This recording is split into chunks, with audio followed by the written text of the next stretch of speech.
Taco Tuesday tacos, Asian fusion.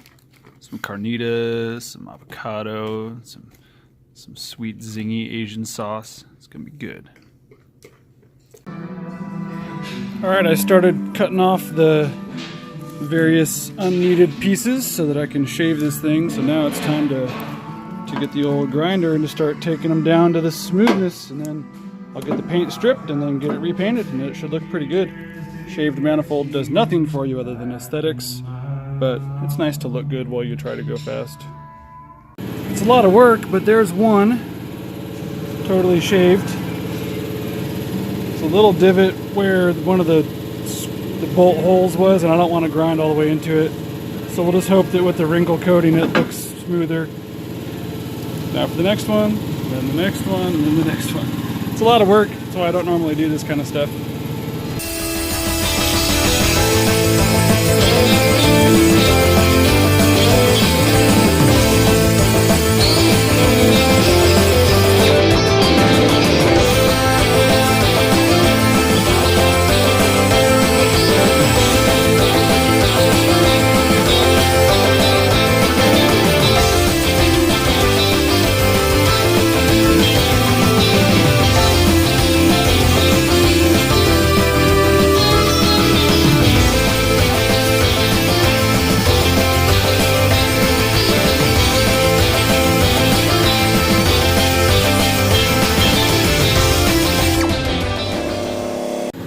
So there's all the big knobs shaved off. Got that one, got that one. I'm gonna leave this one, that way I have somewhere to bolt something if I need to.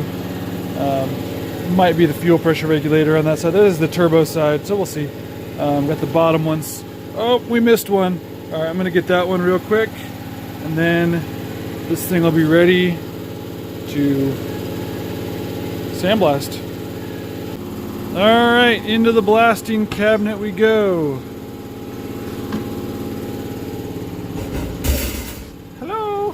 It's gonna look, well, shinier. So I better put some power to it. It's gonna be difficult to see much here, but basically we're just deleting the powder coat that's on there. And it's going pretty good, actually.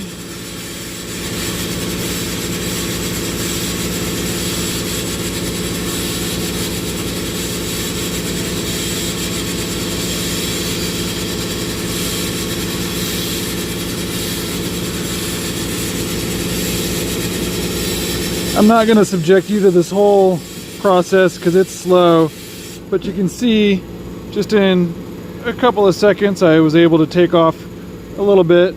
It's going to take probably an hour or so to get this whole manifold done.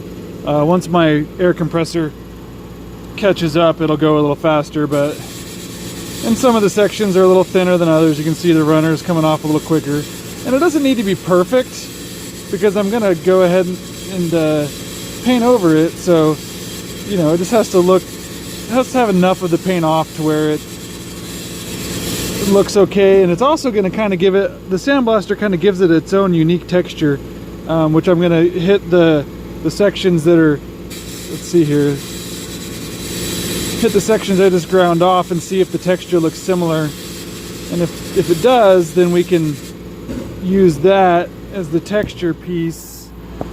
It's hard to see there, but it does kind of have that same matte texture as the rest of it, so I think it'll look okay without having to primer the whole thing with high build or something to make it look uniform.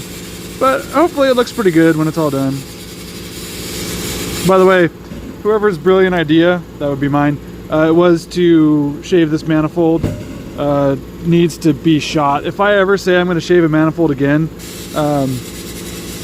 please tell me to not. It's way too much work for no real gains. Alright, so there it is, sandblasted. Like I said, it's not 100% perfect, but it's going to get painted, so those little itty bitty bits of pink will disappear. The shaved parts, there's the one spot I'm not super happy about, but I'd have to grind in pretty deep to get rid of it. Otherwise it looks pretty good. I think with a little bit of texture from a wrinkle coat, it should look pretty uniform. And kind of unique, being that it doesn't have all the knobs and bumps on the top of it that it once did. Hopefully it looks cool on the car. Alright, I did the first coat in a gray wrinkle. Trying to shine the light on it so you can see the wrinkle effect. And you have to use a heat gun to make the wrinkle wrinkly. That's a step a lot of people miss, and they wonder why their wrinkle coat doesn't really work right. This isn't powder coat. This is just from a can. This is the VHT Wrinkle Plus. It's a lot darker of a gray than I was expecting, but it should still work good for a base coat. On one of the struts I had a dark gray primer and it looked pretty good. So this is the top, and then later I'll let this dry and then I'll spray the bottom. And that should be good for the base coat, and then we'll hit it with the bronze and it should look hopefully pretty cool. Let's see the wrinkle. It's looking wrinkly. Alright, here it is. Finished product. Looks pretty good. Nice and shiny and bronzy, metallic. Let's see if we can get that metallic out of there. Not bad. Trying to get a good light on it. It's hard to get good lighting. It'll look better in a darker engine bay. It'll have some nice black and dark blue around it, which should make it really pop. And that is one done intake manifold. Yeah, never again. I mean it, never again. On today's episode of What's in the Box?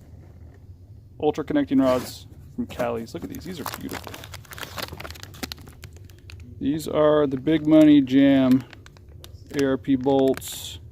Everything's all filleted and pretty. These are 2mm long rod.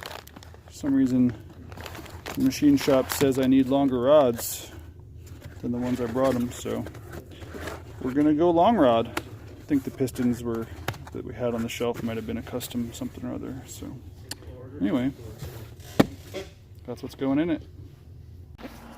Sometimes in the process of building, I get a little carried away, and I decided to go to the hardware store and buy all new hardware for this intake manifold, which you would think, you know, hardware is expensive and good hardware is more expensive.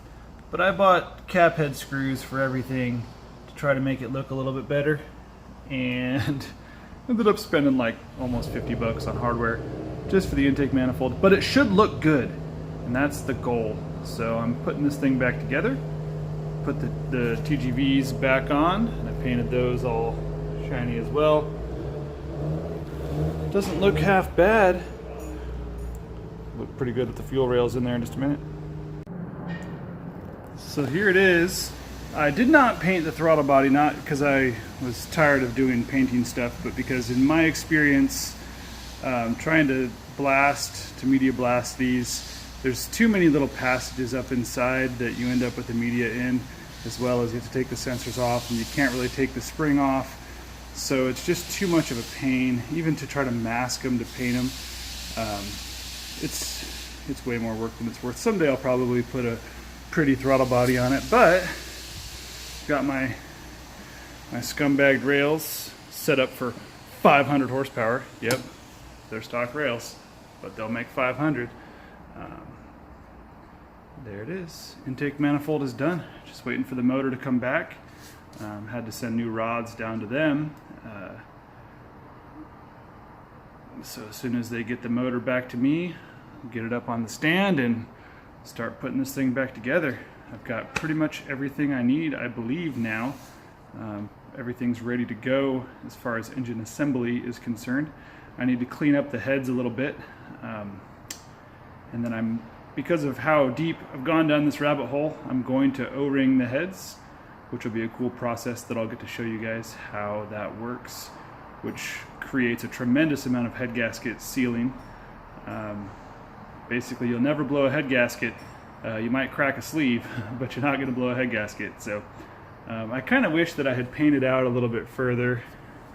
That was all masked off, but it looks pretty good. I think it's going to look nice on the car when it's all done.